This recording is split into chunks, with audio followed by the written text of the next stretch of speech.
Nigerian blast Dele Alake for wearing 260 million wristwatch to woo investor. Now don't come again. Una don't come again for inside this matter. 260 million naira. To the news in detail, please. The Minister of Solid Minerals, Dele Alake, has been berated by Nigerians for wearing a 260 million naira Richard Mille wristwatch while in a meeting with the CEO of Glencore, a Swiss-based company. Alake, who was in the meeting to woo the Swiss company to invest in Nigeria, infuriated Nigerians who spotted the minister wearing the wristwatch. Photos of the minister wearing the wristwatch have gone viral on social media and have attracted condemnation from a cross-section of Nigerians. Reacting to the photos, Chinedu, an ex-user, noted that is exactly what investors say about a civil servant. How can he afford that? If a UK politician wears a Richard Mille, he'll be hounded out of office. If he could not explain the source of funds he used in buying it. Low-level elite. Another ex-user said, no government official from a developed countries will wear such expensive wristwatch even though they can afford them. He added that poverty of the mind comes from a lack of self-worth, believing you have to drive big cars, designer clothes, and expensive wristwatches to make a statement. For another who commented, he alleged that our political class suffers from a serious inferiority complex. Everyone who sees a politician with that kind of expression already knows he's a thief, so it is not even sexy again. We know the thieves.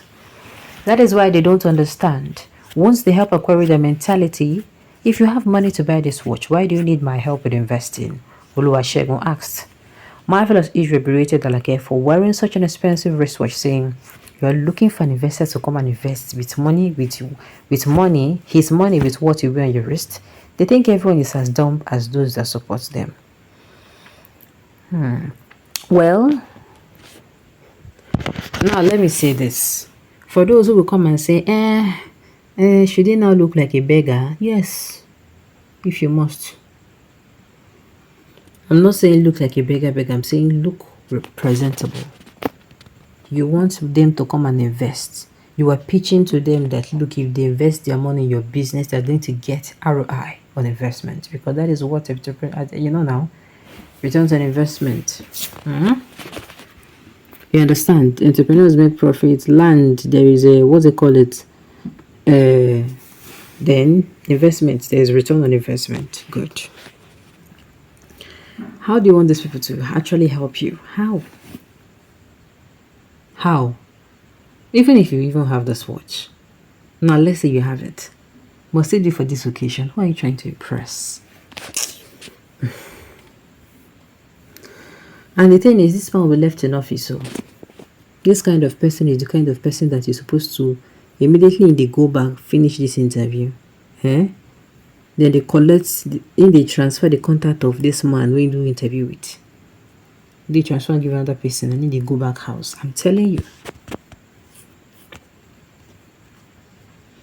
See, as it be like thief, who will invest in a crime infested country? Do you get? I mean, it is too good to be true. If you're having that kind of money, just like some of the exes are wrote, why do you need me to invest? What if it is fake, but I doubt it? It cannot be fake. They're like, we're fake. No. Make that Nigeria go hustle and buy. That is not their problem. Obi Kubana wear more, Davido wear more. Who is that Nigerian blast? You don't understand. You don't understand. If somebody like Tony Elumelu, if somebody like Dangote wears this kind of wristwatch, if somebody like who again?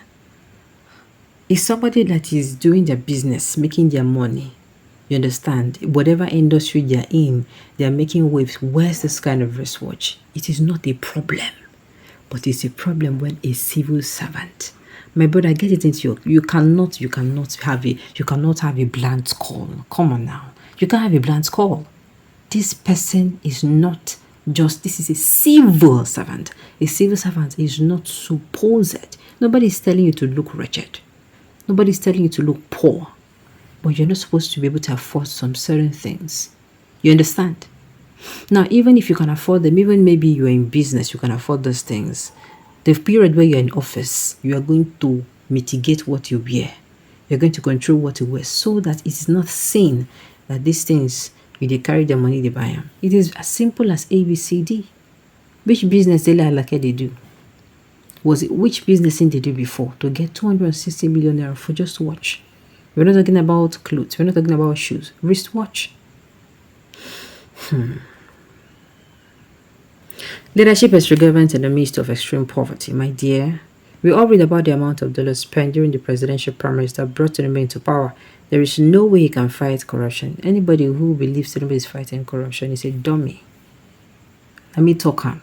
Make them carry and go anywhere. Carry this money now. Carry this thing while talking and go bank. You go cash out. You think Tinubu is fighting corruption? How did he get in the first place? Somebody who went into the battle will never do things the right way. I don't think it can ever happen, because you have to tell one lie.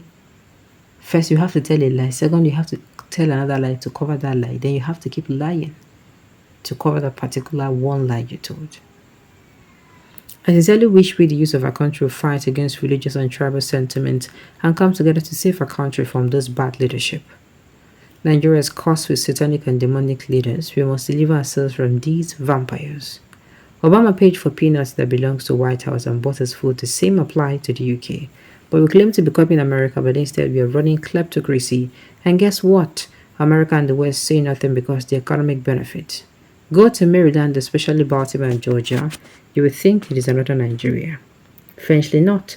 London and Chelsea, especially Eaton Square and Golden S Green, and Mill Hill, North London, are where you see Nigerians owing millions of pounds in houses. My patriotic brother and sister, have you forgotten what David Cameron and Richard Branson said about Nigerian politicians and civil servants? They say we're exceptionally corrupt. Did you all recall that one of the reasons Boris Johnson was made to step down as Prime Minister was because he borrowed money from a businessman friend to decorate number 10 Downing Street equivalent of Aso Villa, but Nigeria has spent billions to renovate Aso Villa and billions to furnish it, and the same for the VP. We think that they try to tell her now. Anybody who thinks this administration or government is going to fight corruption is a dumb. Alright, on this note, you've come to the end of the news. So thank you for tuning in to listen until I come your way next time. Enjoy the rest of